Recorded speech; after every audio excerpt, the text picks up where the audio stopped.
Hello, everyone. How are we all doing today? I see so many young, ambitious faces. I love it. It reminds me of when I was your age, full of energy, ideas, and dreams. But also a little bit confused, right? Let me guess. You've probably been thinking, what business should I start?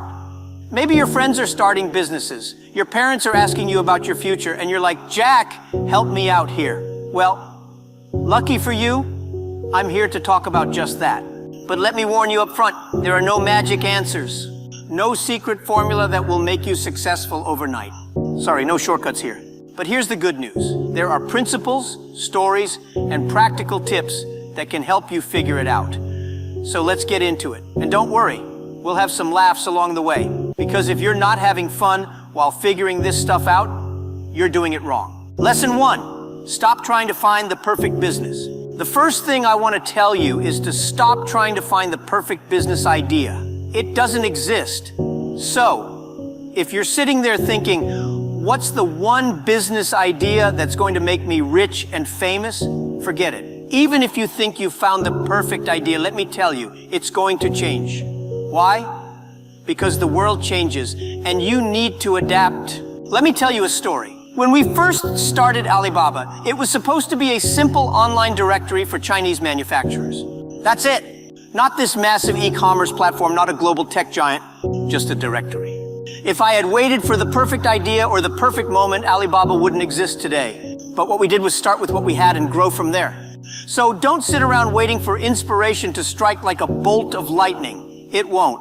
Instead, pick something that you're passionate about, something you understand, or something you see a real need for, and start. Lesson 2, passion is important, but it's not everything. You've probably heard this before. Follow your passion. And yes, it's true. Passion is important.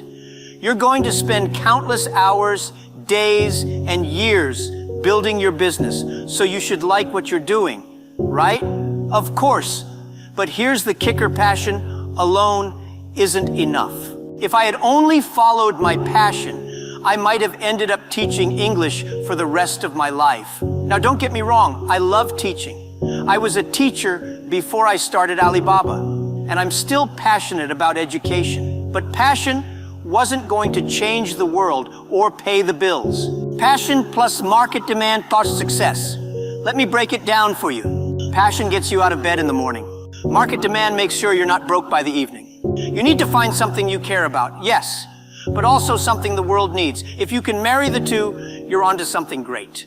Lesson 3, solve a real problem. Okay, young people, listen up. Businesses are all about solving problems. I don't care how cool your idea is or how fancy your app looks. If it doesn't solve a real problem, it's not going anywhere. Look around you. What problems do people complain about? What frustrates them? What makes life harder than it needs to be? Those are your clues. The best businesses come from solving simple problems that many people experience. I'll give you an example. When we started Alibaba, the biggest problem was that Chinese manufacturers had no easy way to connect with buyers overseas. They didn't have the infrastructure to export, and they didn't speak the languages of their customers. We solved that problem by creating a platform where these manufacturers could showcase their products and communicate with buyers all in one place.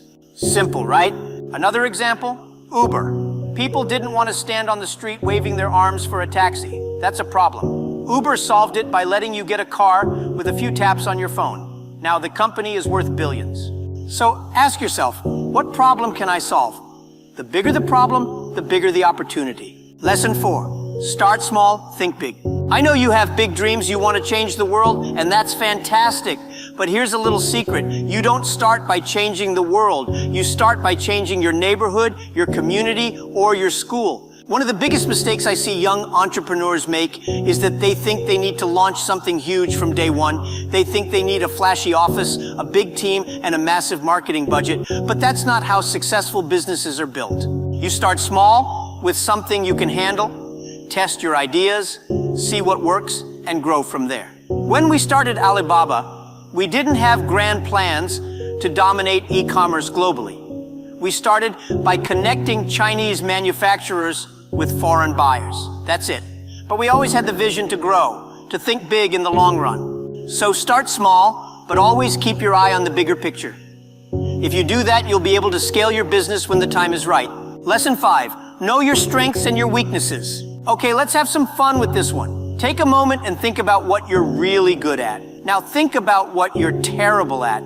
Be honest. We all have strengths and weaknesses, and that's okay.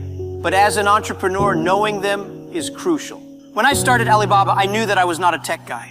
I didn't know how to code, and I wasn't a software engineer. If I had tried to do everything myself, Alibaba would have been a disaster. So what did I do? I found people who were good at what I wasn't. I hired smart people who could build the technology, and I focused on what I was good at, building the vision, leading the team, and communicating the company's mission. The same goes for you. You don't have to be good at everything.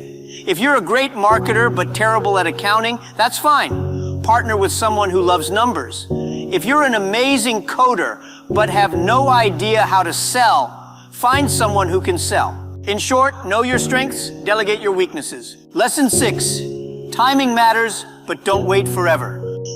Timing. You've probably heard people say, timing is everything, and they're right, sort of. Timing does matter. You don't want to launch a winter coat business in the middle of summer, but here's the thing, you'll never have perfect timing. If I had waited for the perfect timing to launch Alibaba, we would have never started. Back then, the internet was new in China, and most people didn't even have computers. Many people told me, Jack, why are you starting an internet company? There's no market for it. They weren't wrong. But I believed that the market would come, so we started anyway. You don't need to wait for everything to be perfect. The right time is when you have enough information to make a smart decision, not when everything is ideal. If you wait for perfection, you'll never get started. So, when you see an opportunity, seize it. Timing matters, but action matters more. Lesson 7, the importance of persistence. Let's get serious for a moment. Being an entrepreneur is hard. It's not glamorous, and it's definitely not easy. You will face rejection, failures, and setbacks. People will tell you that your idea is terrible, that you'll never succeed, or that you're wasting your time. But here's the thing, if you give up after the first rejection, you'll never make it. You need to be persistent. You need to keep going, even when things look bleak. Do you know how many times I got rejected? Too many to count. I failed my university entrance exam twice.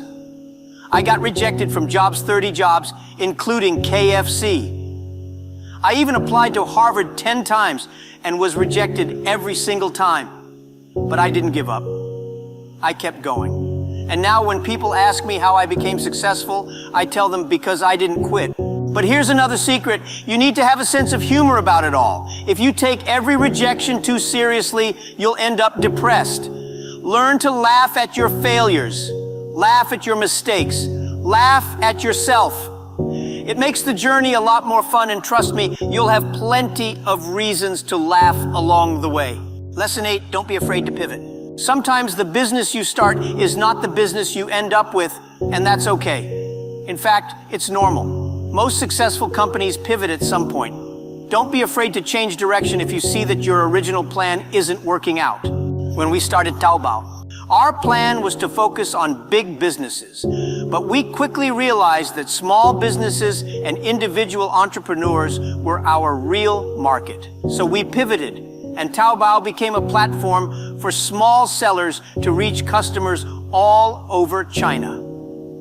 That pivot was one of the best decisions we ever made. So if things aren't going the way you expected, don't be afraid to change. Adapt, evolve, and keep moving forward. Lesson 9, don't chase money, chase impact. Finally, the most important lesson of all, don't chase money. I know it sounds strange. After all, isn't the whole point of business to make money? Yes, but if money is your only goal, you won't last long. Successful businesses are built on impact. They're built on the desire to make a difference in the world. If you focus on solving a real problem, providing value to your customers, and making a positive impact, the money will follow. But if you're only chasing money, you'll lose sight of what really matters and your business will fail. When we started Alibaba, we weren't focused on making billions of dollars. Our mission was to help small businesses succeed. That's what drove us. That's what kept us going through the tough times. And guess what? The money came, but it was a result of our impact, not the other way around. Conclusion. What business should you start? So, what business should you start? The answer is, start the business that makes sense for you. Look at your skills, your passions, and the problems you see in the world. Start small, solve a real problem, and always think big.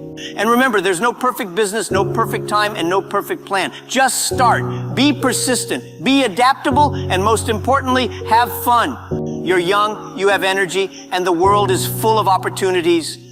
The best business for you is the one that combines your passion with market demand, solves a real problem, and allows you to make an impact.